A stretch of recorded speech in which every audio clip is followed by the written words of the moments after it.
Hello grade 9 students! Teacher V is here once again at ang topic natin ay tungkol pa rin sa parallelograms. This time, it's about rhombus. Okay? So we're going to talk about the different theorems on rhombus. Sa nakaraang video ko, pinakita ko sa inyo yung theorems on rectangles. Kung hindi mo pa napapanood, ilalagay ko sa description box yung link about rectangles. Pero ngayon, dito muna tayo sa rhombus. Nasa quarter 3, week 3 na tayo. Now, what are the learning targets or objectives natin sa video lesson natin na to? Okay, first, you're going to know the definition of rhombus and apply the theorems on rhombus in solving word problems. Now, let's begin with the definition of rhombus. When we say rhombus, it is a parallelogram with 4 congruent sides. This is an example of a rhombus. Meron kayong makikitang parang mga lines or guhit sa sides. Ibig sabihin yan, they are equal or congruent. Ano ang pinagkaiba nito sa square? Okay, so makikita ninyo yung rhombus ay parang katulad ng square kasi congruent yung kanyang mga sides. Ang pinagkaiba lang, nakatabingi siya, right? So, you can see that the interior angles of our rhombus are oblique. Or when we say oblique, ito yung angles na hindi 90 degrees. It's either acute, ayan, acute, or obtuse. So, pagka ganon, yung ating parallelogram for congruent side, pero hindi right angles yung mga interior angles niya, that is considered as rhombus. Now, what are the different theorems related to rhombus? So, nasa theorem 3 na tayo kasi yung theorem 1 and 2 is about rectangles. So, theorem 3 naman about rhombus. So, the diagonals of a rhombus are perpendicular. Ano naman yung ibig sabihin ng perpendicular? So, perpendicular is the relationship between two lines which meet at a right angle or 90 degrees. So, dalawang lines nagtagpo, tapos yung point kung saan sila nagtagpo, nakabuo ng right angle or 90 degrees. Let's see. So, we have rhombus, L-O-V-E. So, this is our rhombus. And we can say that segment EO, so this is EO, is perpendicular. So, itong symbol na to, ang basa natin dyan ay perpendicular. Segment EO is perpendicular to segment LV. So, this is LV, segment LV.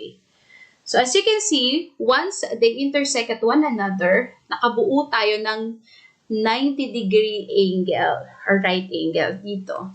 Ayan. So, may 90-degree angle na nabuo. That's why we can say that the diagonals of our rhombus are perpendicular. Next theorem is each diagonal of a rhombus bisects opposite angles.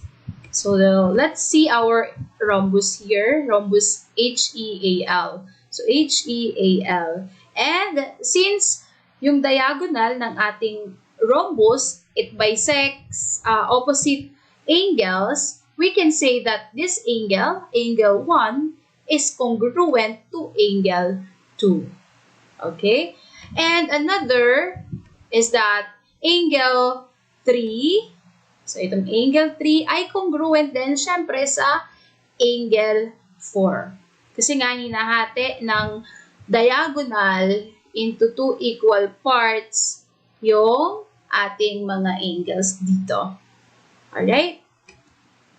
Now, let's apply those theorems in finding the measurement of our rhombus. Find the measures of the numbered angles in rhombus A, B, C, D. So, this is our rhombus A, B, C, and D. The question here for number 1 is, what is the measurement? So, pag may nakita kayong M, then angle, ibig sabihin yan, angle measure or measurement of angle 1. Okay? So, ano daw ang measurement ng angle 1? Where is the angle 1? Okay, ito yung angle 1 na sinasabi natin. At tandaan na sa theorem number 3 na pinakita ko kanina, ang diagonals ng ating rhombus ay perpendicular, or meaning to say makakabuo ng 90 degrees. So therefore, the measurement of angle 1 is 90 degrees. Let's have the letter B, or the measurement of angle 2. Ang magiging basis natin is itong angle natin dito na 61 degrees. So ito lang naman yung nag-iisang angle na given. So paano mo na ngayon makukuha itong angle 2 dito sa side na to? So ang pwede natin maging basis dito is yung tinatawag nating alternate interior angles theorem. So according dito sa theorem na to, alternate interior angles theorem, when we have alternate interior angles, we can say that they are congruent. So alternate interior angles are congruent. So itong angle natin dito, so angle ACD, which is 61, ang alternate interior angle niya is itong angle 2. So dahil sabi nga sa theorem natin, they are congruent. Kung 61 to, therefore, this is also 61. So the answer in letter B is 61 degrees. Now, for letter C, the measurement of angle 3. So ito naman ang hinahanap natin, yung angle 3. So ito ay 61, di ba? So angle ACD is 61 degrees. At ang magiging angle 3D natin is equal to 61 degrees. Why? Remember, sa theorem number 4, each diagonal of a rhombus bisects opposite angles.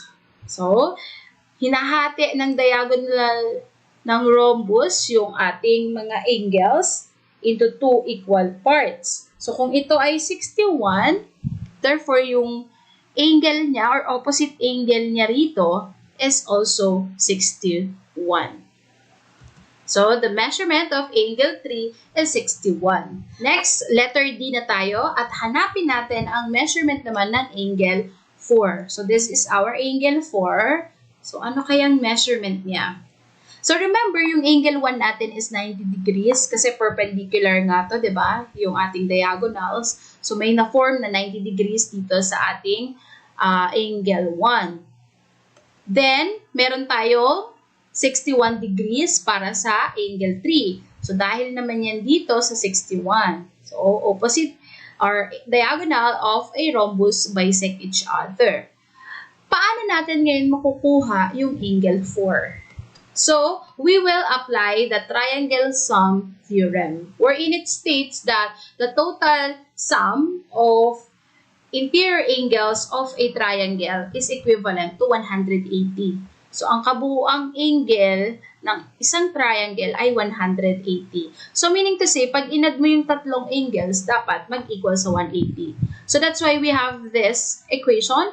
The measurement of angle 1 plus angle 3 plus angle 4 is equal to 180. So, ito yun. Angle 1, 3, and 4 dapat equal to 180.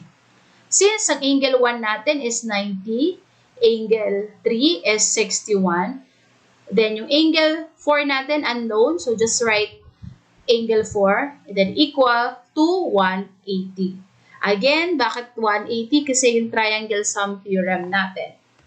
Now, 90 plus 61 is 151, plus the measurement of angle 4 is equal to 180. So, sinimplify lang natin to, 90 and 61. Then, to solve for M, we need to subtract 151 sa 180 para makuha natin yung sukat ng angle 4. So, 180 minus itong 151, the answer is 29. So, therefore, angle 4 is 29. At pag inad mo yan, 61 plus 90 plus 29, the answer is 180. Okay? So, ganun natin nakukompute yung mga angles ng ating rhombus. How about example number 2? So, given rhombus EFGH with segment EH is equal to 2y plus 3 and segment HG is equal to 5y minus 6. So this is the EH, segment EH. 2y plus 3 siya, and then yung HG is 5y minus 6. So remember, this is a rhombus. So yung sukat nitong apat na sides na to ay pare-pareho lang. They are congruent. The question here is, we need to find the value of y and the length of each side of the rhombus. Kailangan natin makuha ang y kasi hindi naman nakadirekta yung sukat ng EH. So, meron ginamit na y dito or variable. So, kailangan makuha natin yung value ng y na yan bago natin makuha yung exact measurement ng mga sides natin. Okay? So, since they are equal, we can say that EH or segment EH is equal to segment HG. Since we can say that segment EH is equal to segment HG, we will now substitute the 2y plus 3 for EH. So, ito na siya. And then, i-equal natin sa HG, which is 5y minus 6.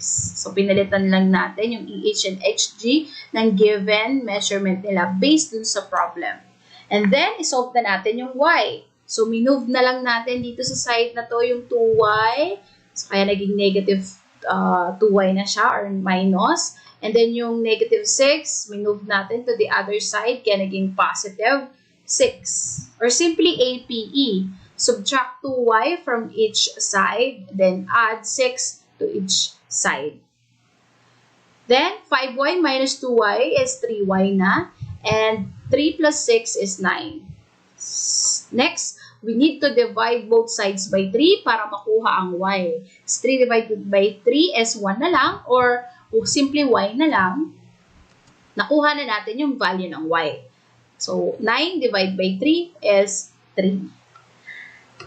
Now that we get the value of y, we need to substitute the value of y to EH or HG. Kasi bukod sa y, kailangan din natin makuha yung measurement ng sides natin, di ba?